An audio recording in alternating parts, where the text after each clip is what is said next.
mic's on. Chair, you'd like to do a roll call, please? Erica Connor, not here at this point. Jake? Here. Gail? Here. Dale? Here. Vito? Not here at this point. Carolyn? Here. Craig? Here. Jerry here. All right, this is an open meeting and has been noted. Please stand for the Pledge of Allegiance. Pledge allegiance to the flag of the United States of America and to the republic for which it stands, one nation, under God, indivisible, with liberty and justice for all.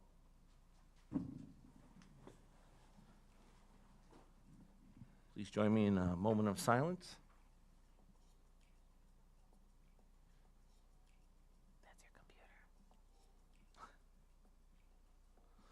All right, move on to citizens' comments. Sir, you got here late. Did you want to say anything? Okay, we only have one tonight. Deb Sweetchick, please. Deb, 3 minutes, and at 30 seconds, I'll give you a warning, okay? I'm talking about the social studies in kindergarten, and I just don't feel that it's necessary. They should be learning colors, shapes, numbers, ABCs, how to follow direction, how to get along, etc. The National Council for the Social Studies, again, worries about diversity, sensitivity, LGBTQ, social-emotional agenda. They use the CBC Children's Book Council, and if you look at the suggested books that are asterisked, they are all activist causes: social justice, social interactions, how bad the police are, not much good about America. Seems that they want to make our young children activists. I think these programs are easy, and that's why everybody looks at them and everybody is using them. But my problem is they're all developed on either the East or West Coast, and they all have a lot of liberal content, and it always seems to have references to emotional learning. This is taken from the site under the purpose of elementary social studies. The expanding communities curriculum model of self, family, community, state, and nation is insufficient for today's young learners. Elementary social studies should include civic engagement as well as knowledge from the core content areas of civics, economics, geography, history, and critical thinking. Social, emotional development, pro-social skills, interpersonal interactions. Does everything always have to have social emotional in it that's put before the board? Why don't we look at Hillsdale? They have a K through 12 curriculum. Hillsdale is also helping Florida in going over their texts and their curriculum. And one other thing, I don't understand why our news program for the school is through CNN, another liberal entity. Thank you. Thank you. All right, moving on to consent agenda, looking for approval of the committee of the whole meeting minutes from June 12th, 2023. Any comments or discussion? All right, that is approved. Moving on to, well, I see, student learning.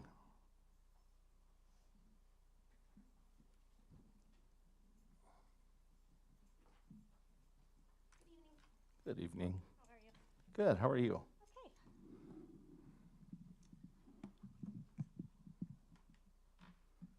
So we're actually going to start tonight with number 2, since the PVS start time and end times are on the action item. We'll discuss it there and then vote on it right away.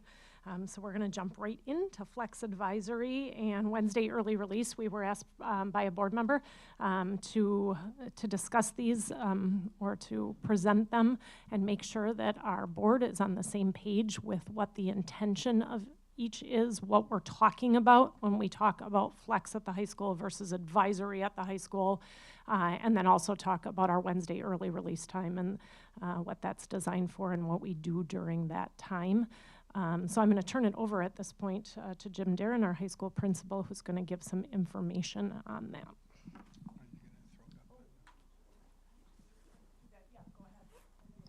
Hello, Mr. Darren. Good evening. Thanks for having me here tonight. Stephanie's going to throw up some slides. I don't know, Stephanie, did the board get those electronically yet or not? Okay, so she's going to bring up some slides, and I'll just go over kind of where we are with our Flex advisory and a little bit about our early release schedule as soon as she gets it up there. I did want to start off by talking about the difference between our flex time and our advisory time, because they are, the purpose of each is not the same. Flex time occurs Monday, Tuesday, Thursday, and Friday in our schedule for 30 minutes each on each day. And those are, for the most part, student choice on where they want to use that 30 minutes of time. So they have an opportunity to select the classrooms in which they go to for needing extra help, taking reassessments and other things if they're just struggling on some standards. And then Wednesday is our advisory time. So Flex is 30 minutes Monday, Tuesday, Thursday, and Friday. And our advisory time is 45 minutes on Wednesday. And I'll go into a second when we get the slides up here on what exactly those are. But the purpose of each is different. The Wednesday Flex time is, again, for primarily for extra help. And then the advisory for some advisory lessons. So I've got the schedule up. I'm not going to ask you to define every box up there for those board members that are unfamiliar with the schedule. It looks daunting, but it is really simple. And as I've said repeatedly since we've had this schedule, the kids pick it up very, very quickly. It's the adults that have a hard time with some of it. My 30-second spiel on the schedule is it really is an 8-period day, but on certain days we only attend 5 of those classes. On Wednesdays, because of our shortened schedule, we attend 4 classes. But at the end of a full week, each class will meet 3 times for 70 minutes. And you see in there at 10 a.m. each day is when our flex period is. So flex time, Monday, Tuesday, 30 minutes each. The purpose is really for students to get extra help, retake assessments, make up work, reteaching some concepts that they just didn't get, or to complete some work that they didn't finish. So that's the basics of it. Some of the logistics of it. Staff set up their sessions in 2-week windows. And so not every single flex session for staff members are the same. The vast majority of our staff teach different classes, not just one single class. And so they may set up their flex sessions, say, I'm going to have algebra help on Monday and Tuesday of this week because I've got a test coming up on Wednesday, and on Thursday and Friday I'm going to set up some geometry sessions or AP classes as we get closer to AP sessions. There's a lot of review sessions that teachers schedule just for those AP sessions. Although the majority of kids have an opportunity to sign up wherever they want to go, staff do have an opportunity to request kids. So if a kid is struggling in class, our mantra is that our teachers better be requesting these kids before the kids even get a chance to go in there and request. And so I'll go over the sign-up process in a slide or two. Can I ask you a question? Yeah. I had a student and a parent approach me about flex time. Yep. The student needed help in math, and during flex time, she wanted to go to math, but she was force flexed into music versus going to math. Yeah. And she felt she would have been better off doing her math.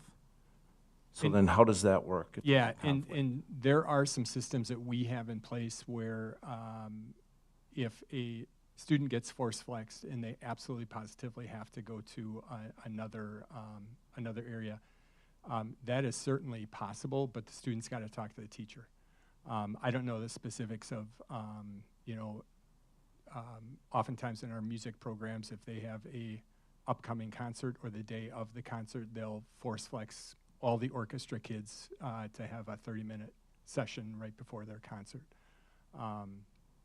But yeah, that happens. It also happens where kids say, I really need to get in this math class, and for whatever reason, they couldn't get in to that math class. But there's some system changes that we're doing with that as well.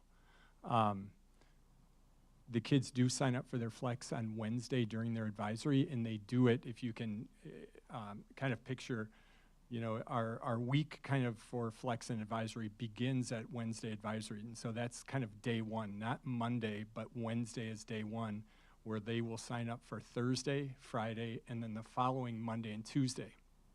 We do that so that we have a spot for all the kids, knowing full well that when Friday comes around, the kids may want to change their Monday and Tuesday flex. And so on Friday, students do have an opportunity, if they haven't been force flexed by a teacher, to go in and change their requests for Monday and Tuesday.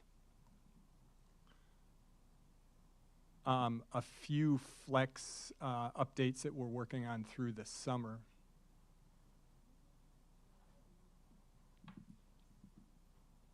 We did have a committee of staff members meet in June, and they put forth a couple of recommendations for making flex a little bit more effective for everybody, not just students, but also the teachers. Besides the classroom teachers, we also have some large study halls available during flex in our cafeteria and in our library and in room 42. Those traditionally have been for junior and senior only. All freshmen and sophomores have to go into a classroom. A number of our study hall supervisors have said that there are a number of kids that sign up for our large study hall areas that have D or F grades that need to be in teacher classrooms. And there's a couple of issues with that. One is, why aren't teachers force flexing them in the first place if they're struggling in the class? And two, getting a system together where if you do have a D or an F grade, that you cannot sign up for these large study hall areas. And so we're going to implement a system where those large study hall areas will be on kind of an honors basis, where no current D or Fs in their grade. If they don't have any D or Fs, they're a junior or senior, they can go to those large areas. If they do have a D or F grade, they are going to have to sign up for a teacher. We also spoke with our staff about increasing the force flexing of students struggling in class. Some teachers are really, really good at it and make it a priority. Others not so much, and so as we get into our August PD days, that will be a point of emphasis with our staff. We are also going to be monitoring our flex choices by our students, and I'll when I talk a bit about advisory, I'll talk more about that. And then we also talk with staff about having sessions tied to weaknesses in the class standards or in ACT areas, that they can provide those quick sessions to help students in those areas, and not just kids that are, you know, failing or getting a D or an F, but are struggling on the standards of the class. Any questions on flex? Yes. When did we flip to the 8-period day? Because that was relatively. So right?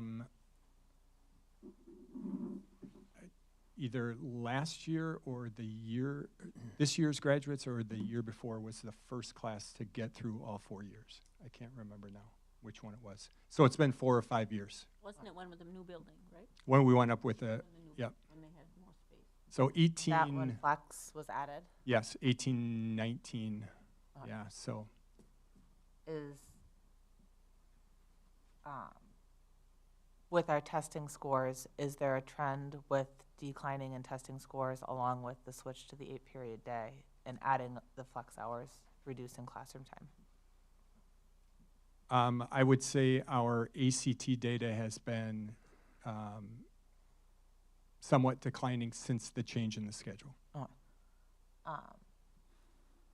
If we added, well, let me ask this other question first. What are the stats on flexing? Like what are the classes that our students are requesting? And then the next question is, what are the classes that the teachers are force flexing students? What's the most common? Do you have that in that program that you guys use? We cannot, well, I shouldn't say we cannot, we have not pulled data on in terms of what teachers are using it in force flexing and what aren't, because as it goes in the system, it just goes as a student rostered on here. It doesn't take into account when they, or how they got rostered in there, whether it was them signing up or a student or a teacher force flexing them. Okay. I would say,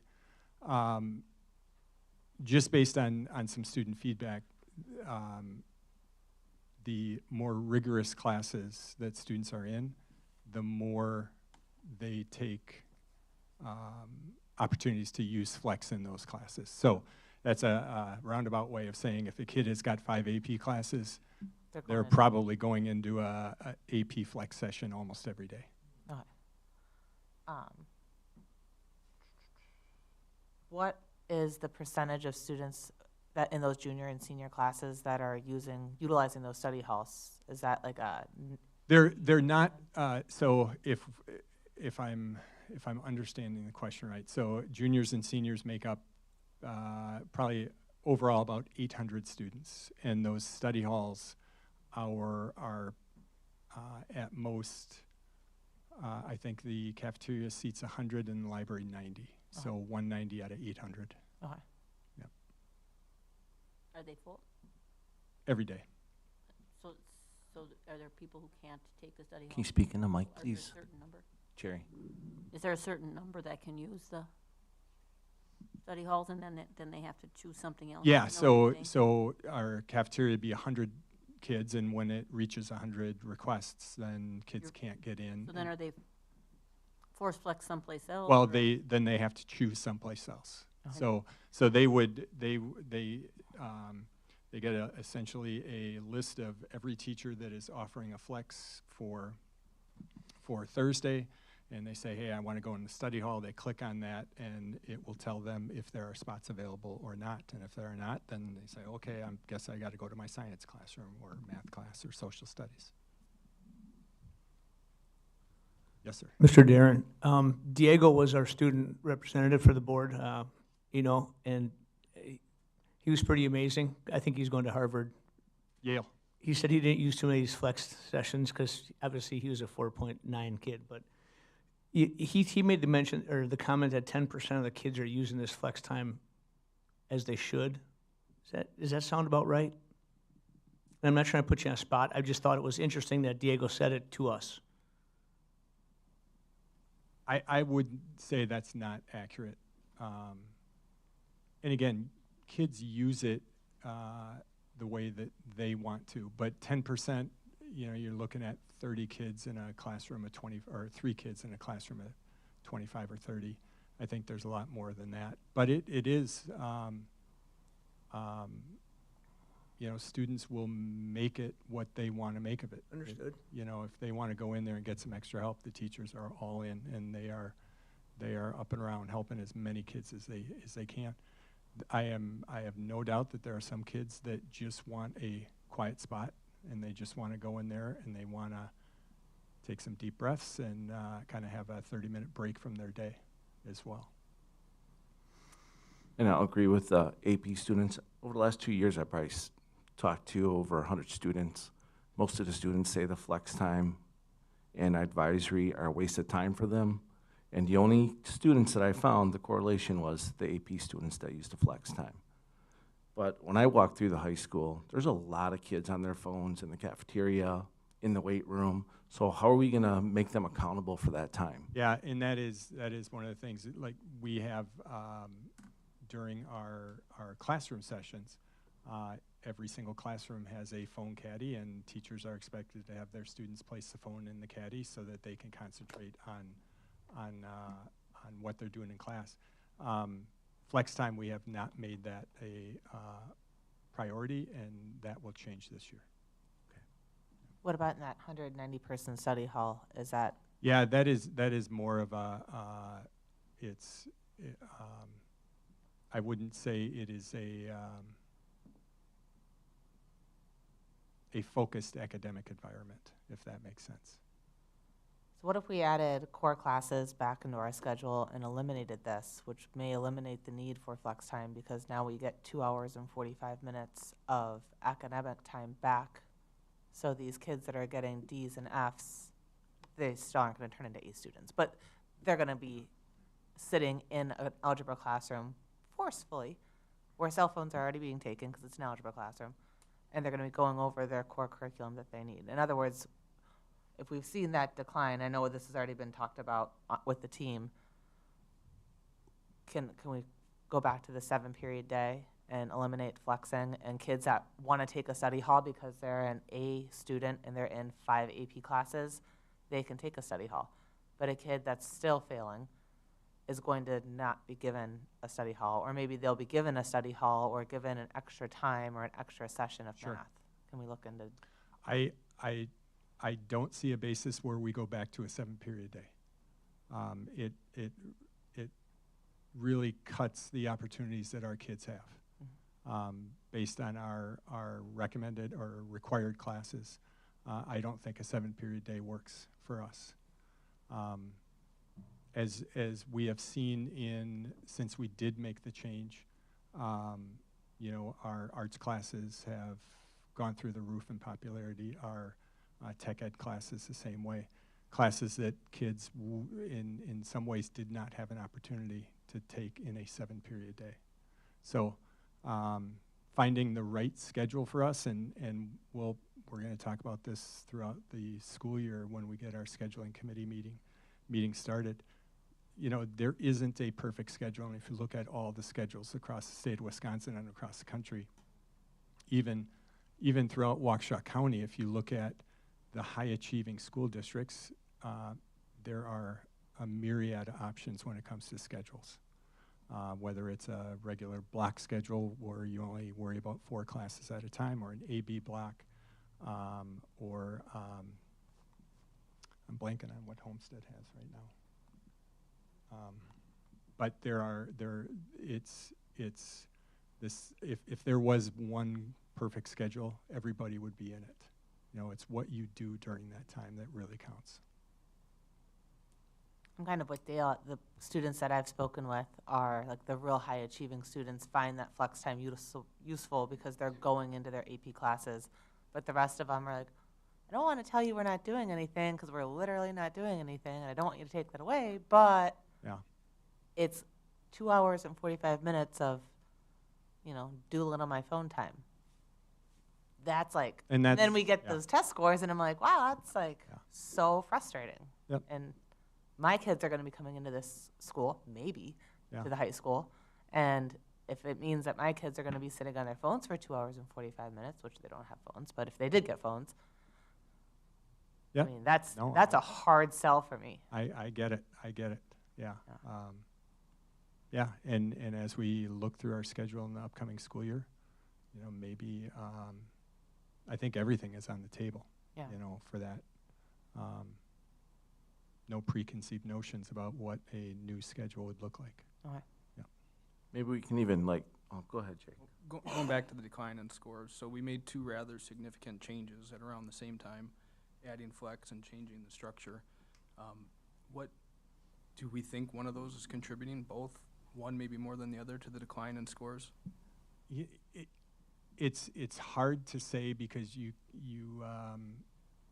I have a hard time saying that flex is in and of itself is leading to that decline, because the purpose of it is to get extra help.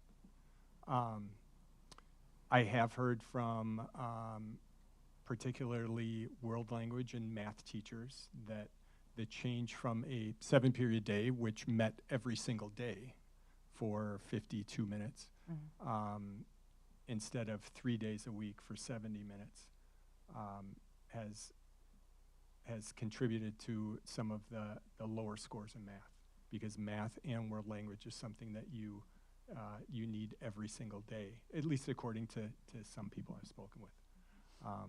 So that is one of the.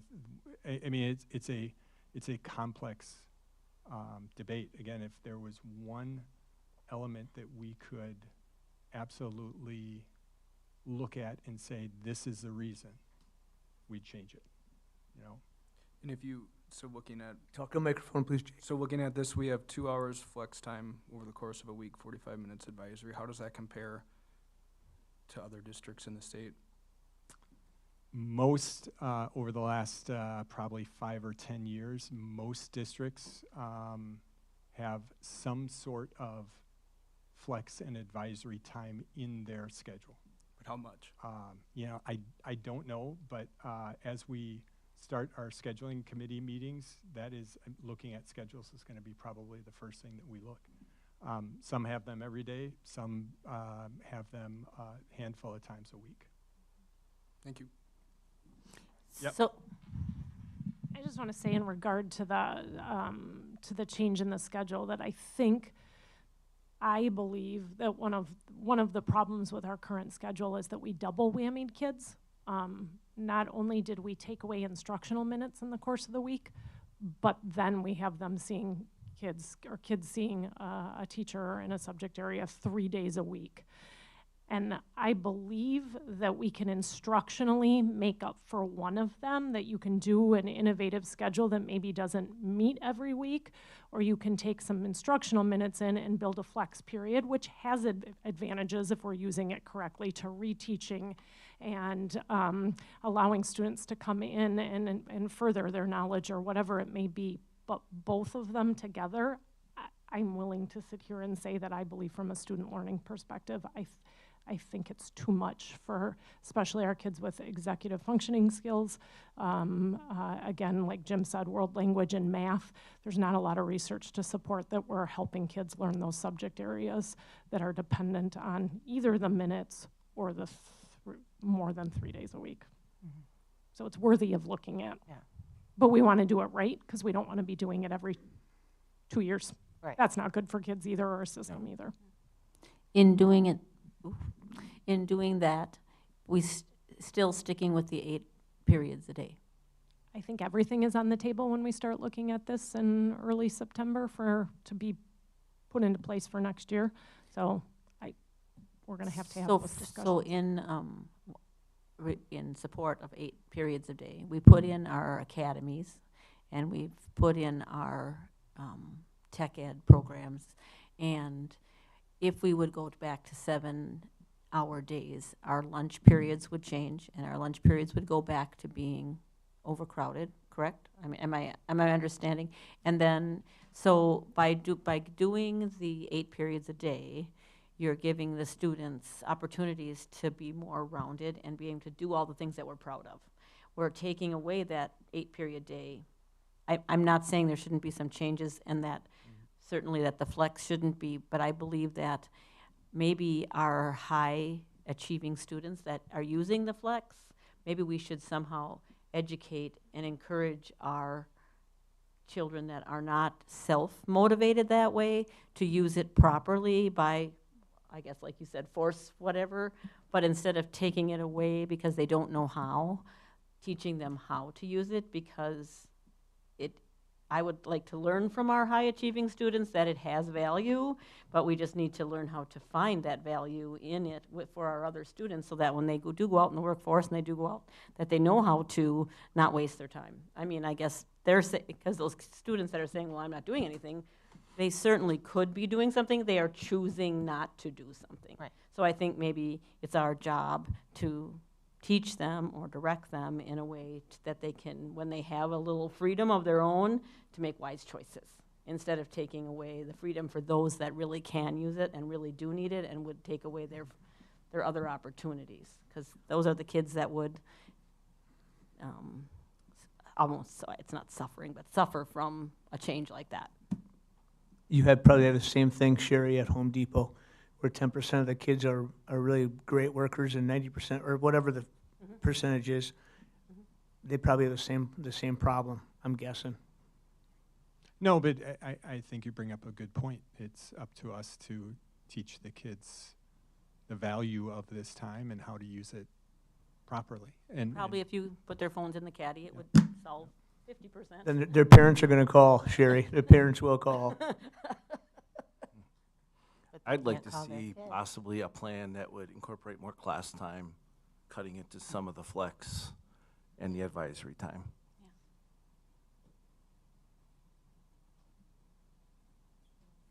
Yep.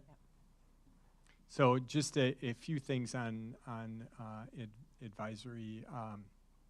45-minute session each Wednesday, although some of the lessons are for all students, such as when we do our safety protocols at the beginning of the year and some other things throughout the year. Most are tailored to specific grade levels. So students are in their advisory by a grade level, and they will stay with that one staff member all 4 years of their advisory. And one of the most important things is that students use this time to sign up for flex sessions. So students have access to what we call the portal to sign up starting on Wednesday. Teachers have until Tuesday afternoon to force flex kids. Once Wednesday comes around and the portal is open up to kids, the teachers have lost that ability to force flex. Now there are some systems in place that we have where we can go into the system and do it beyond that, but for the most part, teachers have lost that ability. Advisory time is the majority of it after kids are signing up for flex sessions. Work on academic and career planning, our Mukwonago way, especially early in the school year, going over our expectations, our celebrations. Test prep, especially as students get into their junior year, student safety, this year character lessons, or any upcoming events. And the one that sticks in my mind is we always use part of an advisory before our homecoming week to talk about the events taking place during homecoming.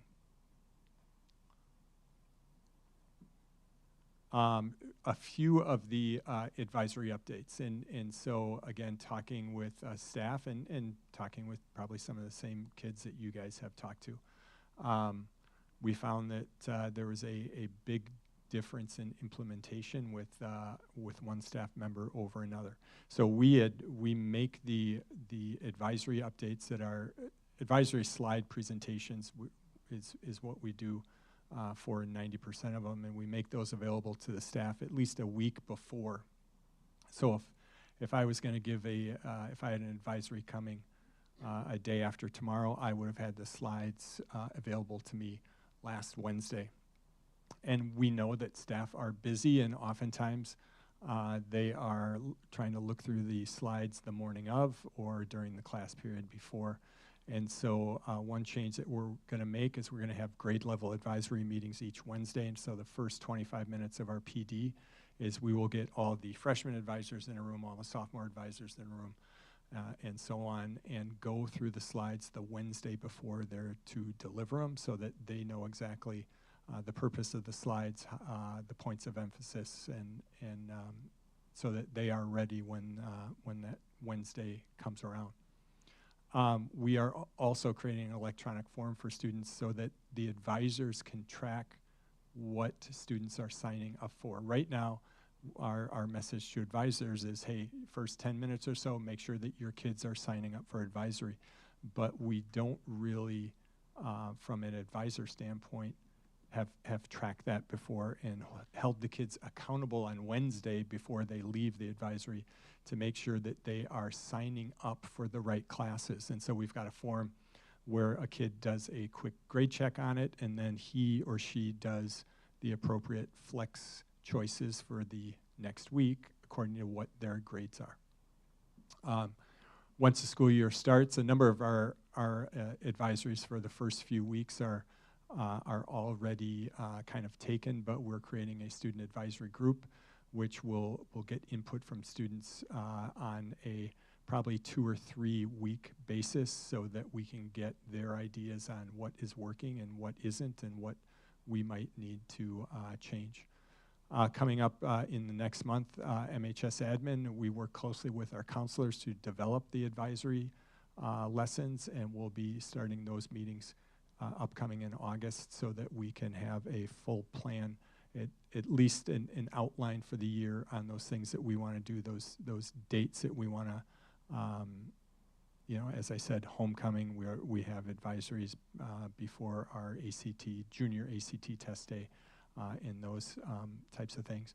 And this year, we as MHS admin are really committed to doing more classroom walkthroughs during the advisory time. We've done them in the past, but our message to staff is this is a teaching time, not unlike a regular classroom, and so we are committed to doing a lot more classroom walkthroughs during the advisory time this year so that we can counsel teachers if they're struggling to deliver these lessons. Jim, explain a walkthrough to us, please. Sure. So it when we talk about teacher evaluation, we have formal observations that we do that can be anywhere from 40 to 70 minutes, where an administrator is in the classroom taking detailed notes on what is happening in the classroom. There's a pre-observation conference, post-observation conference that is part of their evaluation plan. Walkthroughs are administrators doing, it could be 2 minutes, it could be 10 minutes in the classroom, just kind of getting a gauge on what's going on. These will be somewhere in between, really. It won't be a 2-minute walkthrough, but it may or may not be us being in the advisories for the full 45 minutes. Click the next one. Of the items that you had listed, the safety protocols, academic and career planning, Mukwonago, test prep, SEL, and the events like homecoming and stuff, what of that is required by the state or for whatever, whoever, for us to complete? So Like we have to do that, or so we get yelled at? the ACP, or academic and career planning, absolutely. Student safety, certainly. Mukwonago and test prep, not required by the state, but it's essential to what we certainly do, as well as the character lessons. You know, we have done lessons in the past based really on what our behavior events are at school. I don't think it was last year, but the year before we had a number of racial incidents, incidents targeting specific members of our student population that we couldn't wait to not address with the entire student population about the expectations. So we have a set academic and career planning curriculum that's provided to us that we have to legally provide our students, legally. We have to have a plan. It doesn't necessarily have to be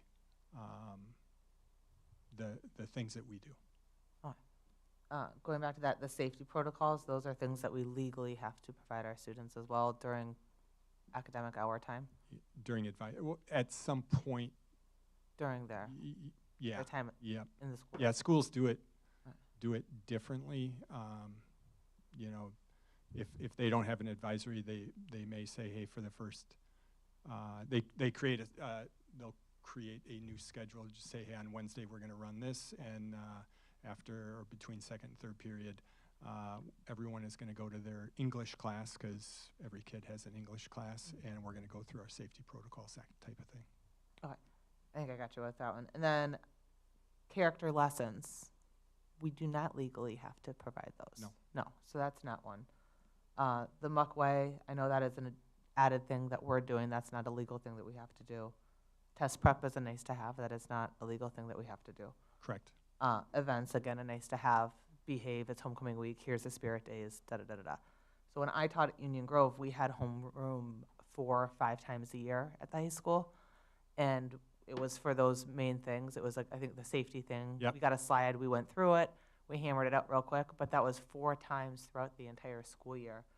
Perhaps there was some academic or career planning that was put in there, or the kids were brought down to have counselor meetings, and the counselors just did it then in a large group setting, but it wasn't a large pullout of our students' day. So I'm seeing, and I know this was done very successfully, because that schedule at Union Grove ran fabulously. So for 45 minutes a week for something that could be done 4 times a year, I struggle with that, 'Cause I know how we got it done, and it was done well, and it was done legally. All this extra fluff that's in here, and I'm not calling it fluff, but it's fluffy, that could be done in an email or a memo or something home to parents, like, hey, it's homecoming week, here's the spirit days, tell your kid if they didn't see the 17,000 signs across the school. I'm guessing Carolyn Union Grove is much smaller, correct? Not to discredit or anything, but Yeah. I understand what you're saying. Believe me, I wish that we didn't have to talk with our kids about using the N-word in our school buildings, you know, but, and it's a glaring example of when advisory does work, you know, that we can do that. It works a lot better than me just getting on the PA announcements and saying, treat people with respect and dignity. But I understand what you're saying too, you know, and there are some things, certainly, yeah, you know, the homecoming that we could send out, and we do, send out notices to all families saying, hey, this is what our homecoming week looks like. I just always think like making policy for the few, for the whole is a bad policy. Unless you see stuff like that happening more, I guess, as a whole, and making policy just for the few, I think is always usually bad policy. I would agree, and if it was a few, I would say absolutely. You know, in the lesson on the hate speech, unfortunately, it was more than a few, and it was something that the entire school needed to hear. Yeah, and believe me, it would make And that my continues job, year after year. You see that? at some level, yeah. So do you think this is working, to poll students 45 minutes a day to talk about hate speech? Because if it's not getting better and it's not gone, then I don't think this is working. I'm not saying it's not helping. Yeah, I'm just saying, again, to pull kids from academic and core classes for this much time, and we're talking about an incredible amount of time, is a real hard sell. Yeah. No, I understand. I understand, especially looking at our academic data. Yeah, I completely understand. With our advisory and flex, you know, I wish that we could just say, hey, let's cut it and we'll Once a month. we'll move. But if we do that, we're going to need an entire new schedule. Yeah, Yeah. I know. That's the good thing. That's what I was hoping to kind of tie that into. I was going to say, that is stuff that we will be discussing Yeah. as we move forward, is how much do we need truly for advisory for it to happen this way, and what does flex look like? That'll definitely be part of the discussions moving forward. And I'd be a big advocate, just to throw this out there, and we talked about this when we approved the Character Strong curriculum, that, well, I didn't approve it, but that we put that in there, knowing that we are going to be looking at the schedules, knowing that hopefully we're going to whittle the schedule down to what we legally have to do, and it's not saying we're pulling everything out of it, but with the academics going the way that they're going, I would hope that we take a good, hard, fast look at what we're doing right now, keep our kids in our classrooms, and pulling out all of the, what I'm going to call rudely, the fluffy stuff, the character song. Making things that can be an email, or a poster versus like homecoming events and what's going on, versus wasting the core time.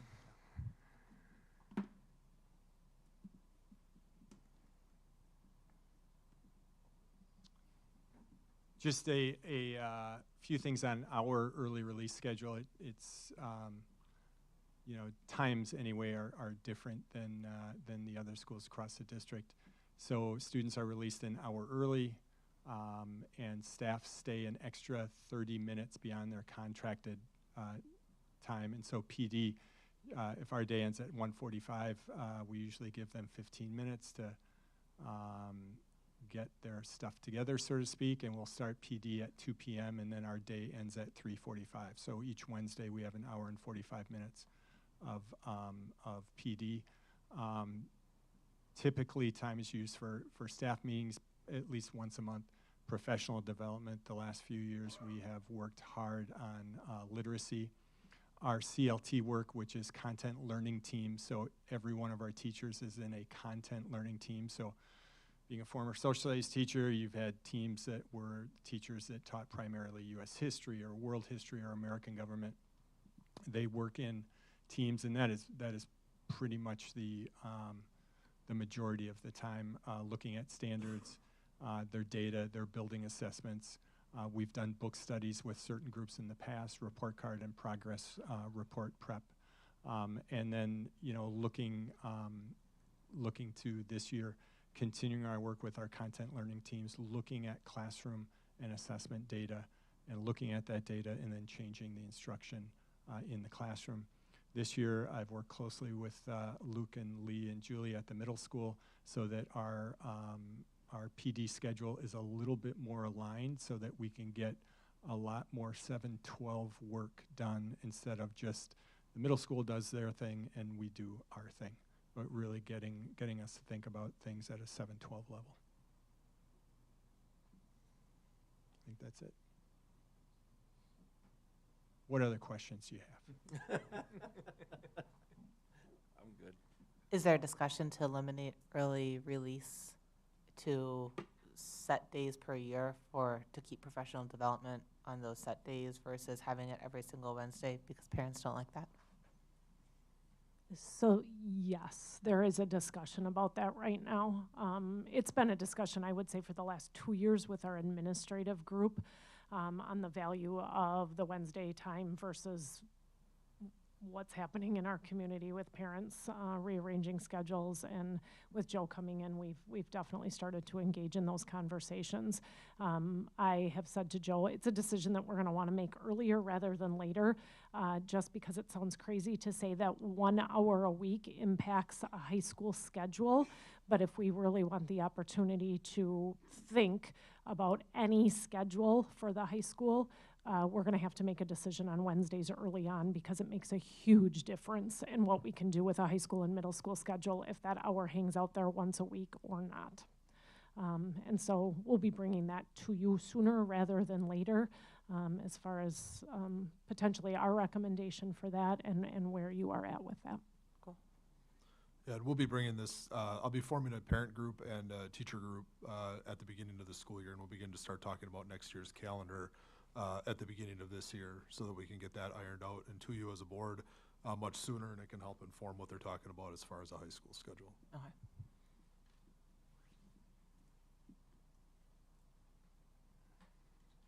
All right. All good. Thank you. Thank you.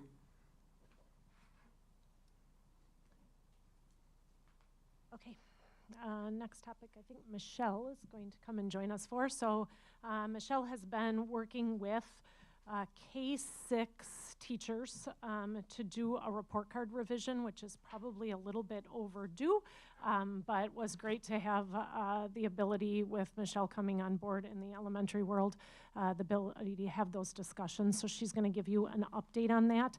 The report cards at the elementary school are not something that would ever be an action item. They're not something that we need to ever vote on, but we do want you to be aware of the discussions happening and some of the changes that we want to put into place so we're better communicating with parents on how their students are doing.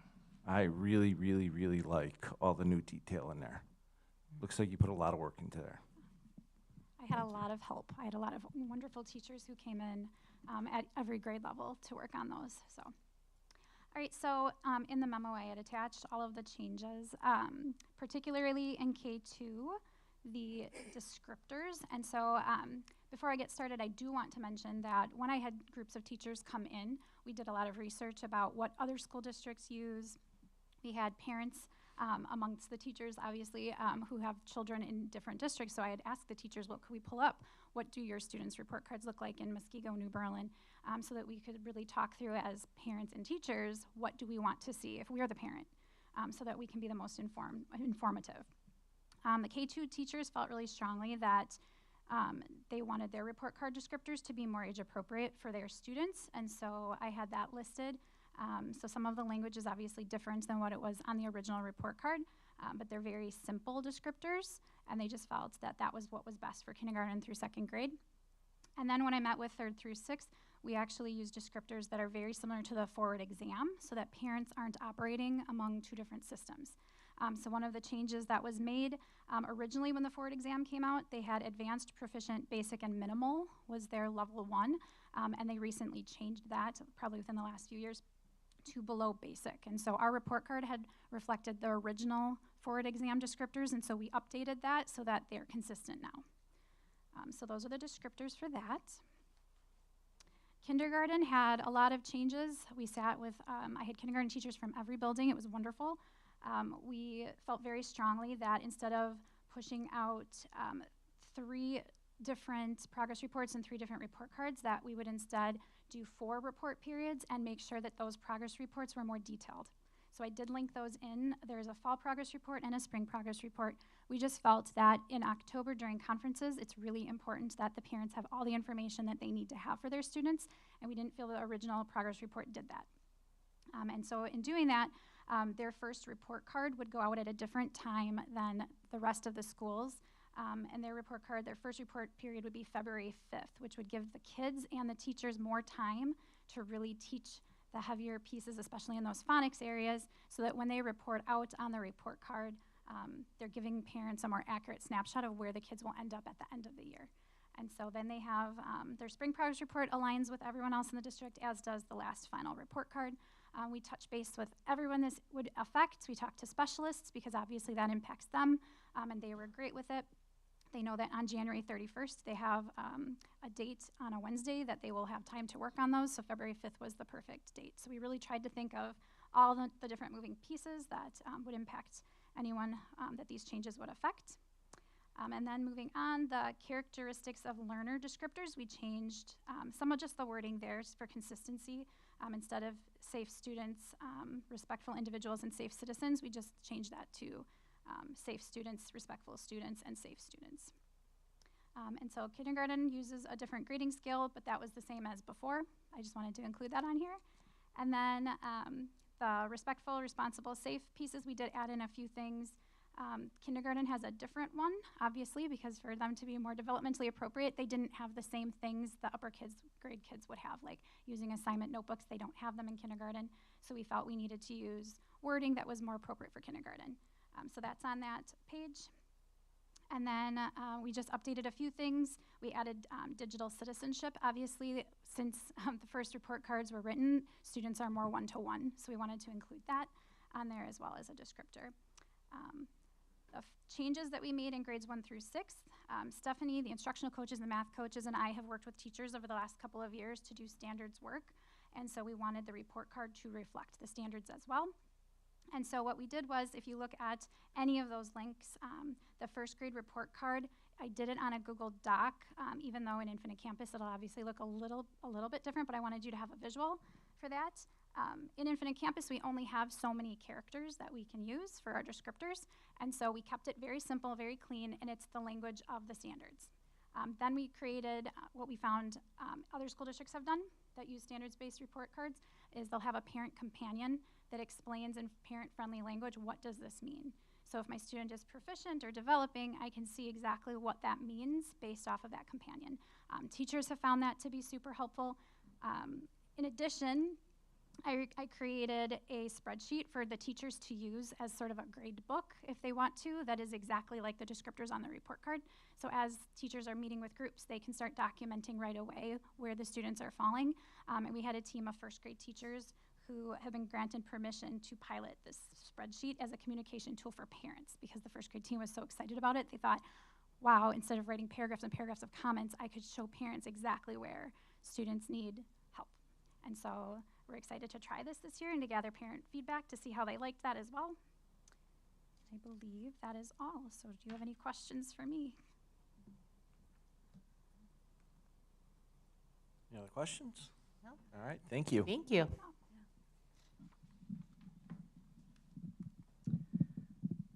Okay, so this is not an action item for tonight, but just wanted the time to answer any questions and have the time to get some answers for you for next week. So we do have the new courses that were approved in the fall, but then teachers have been writing the new courses, and so bringing you those curriculum documents. So I think we'll just go through kind of one at a time and see if there are any questions. So local history, again, that's a new social studies elective, a semester at the high school. Jason Strickler is is the teacher that is going to be teaching that. He has put in a great deal of time, contacted so many people in our community. I'm really excited. Like, one of the projects in there is actually to do a project with our third graders as they're starting their new social studies curriculum, where our high school students will come and teach them some things, because there's a unit in third grade on local history. And so our high school students are going to go down to the elementary school and teach that. And so I'm excited about that connection to be made. Questions at all on that course? No? Okay. The next course that did not have a link to it, I want to explain why. Biomedical Innovations will be a class offered at the high school this year. It is the capstone class for our AMP, for the Academy of Medical Professionals. Christy and Jessica could not attend that training until August. That's just when it was offered. And so I did tell them that they should officially submit after they attend that class, because until they have the training, it's a little bit difficult to do that. I would have to say, because it's a PLTW class, I have no concerns about what that content will be, but I'll be bringing that back to you in August. A leader's mindset, then. This is a class that Rick Whitty is going to teach, an elective at the high school that we're super excited again to have. We have 4 sections, well, really 8 sections. It's a semester-long class. Questions on that? Okay. Intermezzo. So that is a class that was added to the orchestra, and when Alexa and Dale came and we talked about, I met with all of these teachers throughout the spring and building the new curriculum. I did ask, this document looks a little bit different for you, because as they built that, I said I really wanted a document that made it clear what our 3 levels of orchestra were in one document. And so even though they built for intermezzo, I feel good about the fact, and we're going to move this direction with band and choir also, to have one document that very clearly shows what the difference is between these performance classes. Questions on that? Advanced Innovation Lab is an advanced manufacturing class that we were very ready for at the high school. And so Jason has not only done curriculum writing for this, but he has also been learning to use our robotic arm, which Dustin didn't feel like we were really capitalizing on enough at the high school. And so he's been doing double duty this summer as he's learning that and also writing this curriculum. But it's the next level for manufacturing classes for our students that are ready for that, that level. Questions there? Next class is our Intro to Education class that Renee Shallow will be teaching. This will be a mandatory class in our in META, our Mukwonago Education and Teaching Academy. I do want to explain one thing about this. I got a phone call from one of our board members today on that. I did realize that Renee put in there whole books when we're really going to use sections from him. So I am contacting her and asking her so I can send to you early this week just the section from those books that she intends to use, which really is if you look at the learning targets in there, is the philosophy sections that she wants to use from a couple of the books on that.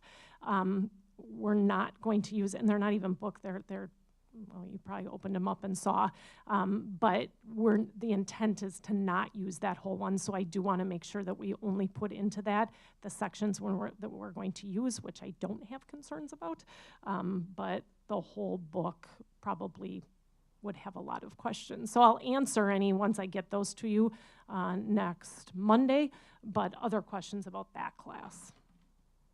Just excited about that. I really like that we're looking at our students in our districts to get started in teaching and start learning here. I'm excited about that. I am too. I am too, and we are going to, as part of that academy, and we'll report on the academy. We have one more work session, and we'll come back and tell you a little bit more about the academy and where it's at. But we're going to guarantee students, if they go on and actually get a 4-year degree in education, we're going to guarantee them an interview in our district once they've graduated, if they come back and they would like to interview. Not a guaranteed job, but an interview, which is a good way for us to build and recruit staff too. Intro to German, so we have an Intro to Spanish class. We are just basically trying to do an equivalent of progression of the languages for each one. So Ashley wrote an Intro to German class, so kids start German and Spanish the exact same way at the high school. Questions on that one? Do they have to for either of those curriculums? They could, if they've had previous experience, they could like test into a different level. I'm assuming they wouldn't have to go through. So our middle school students have the opportunity to either take Intro to Spanish or Intro to German, which is a shorter class, or German 1 or Spanish 1. And they can make that decision, but they have to have the room in their schedule for a full year if they're taking German 1 or Spanish 1, because it's the equivalent of what we teach at the high school. So it's a way to ease students into a language, get them started. We all know it's better to start early, Right. when they don't have room in their schedule, maybe to take the whole thing. Okay. So we just want to give that opportunity to German too. Cool. How's the interest in German been? I think it was about a year or two ago, we were talking about kids not being too interested in German. Yeah. So our numbers are actually incredibly solid at the middle school, and I will say solid for German at the middle school is far less numbers than Spanish, which you'd see in any program where there's 2 languages. We still have concerns about the numbers taking German at the high school. History of Asia and Russia. So I asked Jason did double duty this summer between the local history class and this one. History of Asia and Russia is a class that's been offered for many, many years at our high school, but a friend retired a few years ago, and Jason is picking up that class, and he wanted to rewrite a few things with it, so just so we make sure we're communicating and we have the curriculum that's actually being taught, I asked him to make sure that we had those updated. So that is why this is in here, even though that class has been taught for a while. Questions on that? Okay, 2 more. AP to macro and micro. So in the past, we've taught AP macro at a semester, and Emma, super excited to have an AP econ teacher, an econ teacher really, who's incredibly passionate about teaching econ. I had a great meeting with her a few weeks ago, and we've taught econ, but it's she's really pretty passionate about it, and she's expanding the AP class to be macro and micro.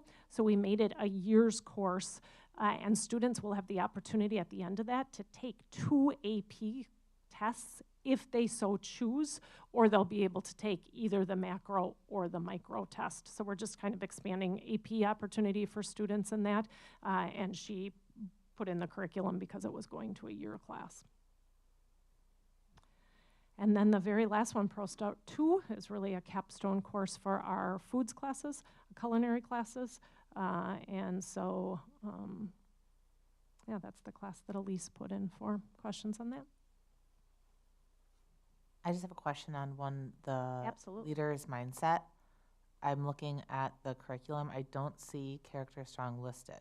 I thought that was a piece of curriculum. That was a big argument of why we would be approving it. So he didn't list it as Character Strong per se, but some of the things he puts in as activities come from Character Strong. Okay. I absolutely could have him identify that in the document if you'd like to, but he's taking the lessons from there and putting them in there. He didn't necessarily identify them as such. Would you like him to add that, so you know which ones are being used from Character Strong? If he could, and just send just a screenshot of that one piece, that's all I would care about, just so I can I'm sure see. I could But, work with I him mean, on I that. don't need to see the whole shebang again, Okay. even as like CS, just Yep. so I know. Yeah. Sounds good. So then next Monday, I will ask for approval for those classes. So they'll be up and running. Like to thank those teachers. Yeah. This takes a great deal of time. I've met with them both at the beginning of the process and at the end of the process, and they've really done some great work. So thank you to those teachers for the work that they put in. Okay. Kindergarten social studies resource. So again, kindergarten decided to not go McGraw-Hill Impact. Instead, they wanted to use the trade books, which Michelle and I think are much more appropriate for kindergarten as it is. I would like to point out that our kindergarten social studies curriculum is built on econ and government and history and political science. That is what we do in our curriculum. Those of you that came in and read the books would see that there's books on rules and on laws and how to follow those, and teaching our young learners to start to be good citizens and good rule followers in a classroom. That really is the basic premise of our social studies curriculum at kindergarten.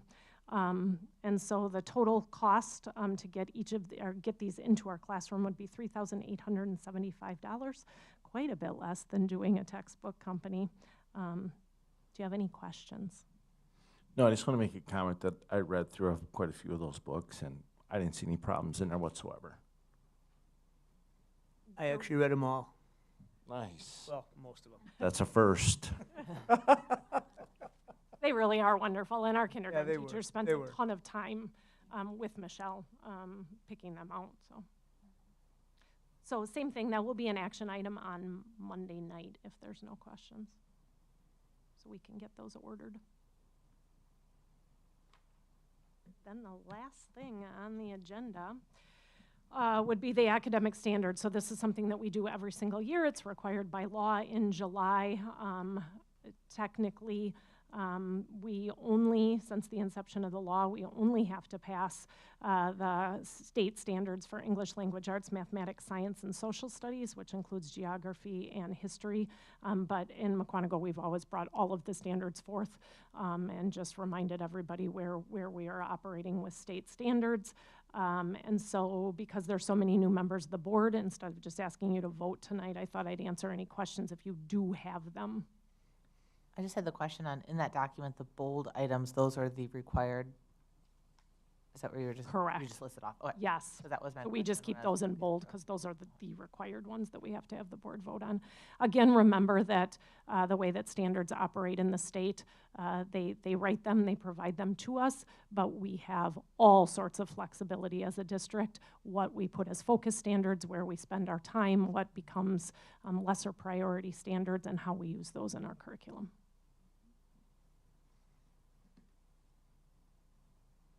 All right. We can on over to alcohol or other drug abuse reports. Are we doing that? Okay. So Brent, if you could come up to the table and join us. So, and Brent can fill in more of the details, but over the last 3 years, particularly at the high school level, we have noticed an increase in the instances where kids have been caught with alcohol, drugs, particularly in the form of vape or vaping devices. As you can see in the information that was provided on board docs, you can see that this trend has gone up what we would consider to be significantly in the last 3-year period of time. It's not surprising. It's something that we're seeing statewide, particularly regionally around vapes, the availability of them. And then with our neighboring states having legalized marijuana, we've noticed this trend, particularly with marijuana vapes. So last week, the high school and middle school administration, Christine and I met and began to talk about how we could go about remedying this. We do have grant funds available to designate 50% of a social worker to dedicate their efforts to this for the upcoming school year so that we can evaluate the effectiveness of the program, to report out to you as a board on successes, on trends, on what we're seeing, which we'll do for you quarterly. But we're here to answer any questions that we might have, and Bryn can certainly talk a little bit more about the day-to-day at the high school level. Where do you see the most? Do you see them at like events? Or do you see them in school where they have the vape alarms? Where are you seeing like the increase? Where are you catching most of the kids? Yeah, so after reviewing I'm Bryn Rohde, by the way, I haven't met all of you. After reviewing some of our data, we noticed actually a spike in 10th grade, a trend, and as well as during the school day. So not necessarily outside of school, but during the school day, the vape sensors have alerted us. And as you see in the graph, the trend increasing, and that could be because we have better measures, right, to get at the source. So yes, the vape sensors are a big part of it.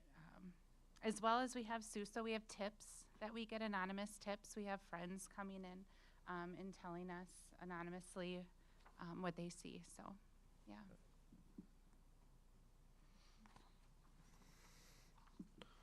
Any other questions? How long is this grant for? Is it a 1 year or? Yeah. We have the funds available for a year, and we'll be back to you quarterly with a year-end report at the end of the year to let you know how things went. And then is this something then that we would build in operationally if we needed to, or do we have to go in a different direction to try to address this issue for our district? How is this going to be a big help to you? So the exciting thing, we're pretty strategic in how we're using the grant money. Part of it, the most exciting part is we're training 15 counselors, admin, this AODA counselor, so that if we choose to not fulfill this position in the upcoming years, we still have all this knowledge gained. So it's a huge gap that I have seen this past year. Students coming, parents coming with questions and struggles and wanting further help and guidance, and we've hit some roadblocks. So I feel like we're better equipped now that we've been trained at the high school and the middle school, so that knowledge we'll have with us. So even if we don't want to further this position. Well, what we're looking to do is to be able to provide the supportive measures that we think are needed in order to turn this tide. We have the ability, obviously, to catch kids. We have the ability to discipline kids, punish for the behavior. But we do want to have something in place to help the kids make better decisions, throughout the course of the school year. And we believe that this position will help with that. Awesome. Thank you. Thank You're you. welcome. Thank you. Anything else for director's report? Nothing under the director's report. All right. Finance and facilities, please. Yeah, just we have an action item coming up under action items, but just wanted to let the committee know, the board know, that we've got our ongoing work around the facilities project. We continue to work on the survey and refine the survey questions, which we will bring back to you. We're having discussions around Eagleville based off of our workshop. What do we want to do with Eagleville? Costing out either the trailer that was discussed or an addition on Eagleville. Again, we're at the costing phase. Talking about the auditorium, cafeteria space at the new middle school building.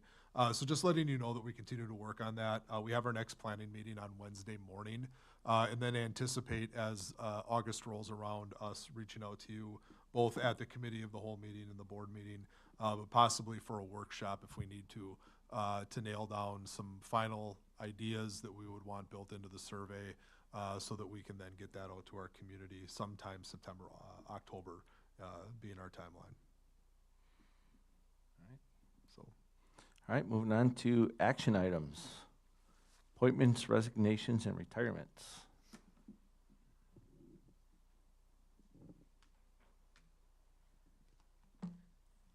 All right, for tonight, we've got a total of 4 appointments. At the middle school, we have 2 ELA teachers, Lissa Peterson and Allison Dell. Whitney Palatino, Big Bend counselor, Jude Elliott, high school German teacher, and Kim Todd, sign language interpreter. I'd like to make a motion. Second. We have a motion and a second. Any discussion, questions? All in favor, say aye. Aye. All opposed, say no. Motion passes. Moving on to Parkview Middle School start and end times for 2023-2024. So the state requires instructional minutes for every level of schooling. At the middle school and high school, we need to provide 1,137 hours of instruction. And our middle school has been an issue for quite a few years as far as we have 1,146 instructional minutes, which means we have a little over a day built in, that we can have a snow day, a cold day, any take off for football state again, hopefully, and release early. And then we need to start making up minutes. And so I think in the 7 years I've been in the district, 3 of those years, we then need to build in minutes at the middle school that our high school doesn't have to build in, our elementary doesn't have to build in. We have about 3 built-in days at the high school and about 5 built-in days at the elementary level. And so I'm making the suggestion that we just add those 5 instructional minutes onto the day from the get-go this year. I'd like to make a motion. Perfect. Second. We have motion and second. Any questions or discussion? Just how many more days does this give us as a buffer? Give us 14 more hours. Okay, perfect. And Craig, feel free to do that at any time. Thank you, Steph. If it's Any that more- easy, I'm good. Any more questions or comments?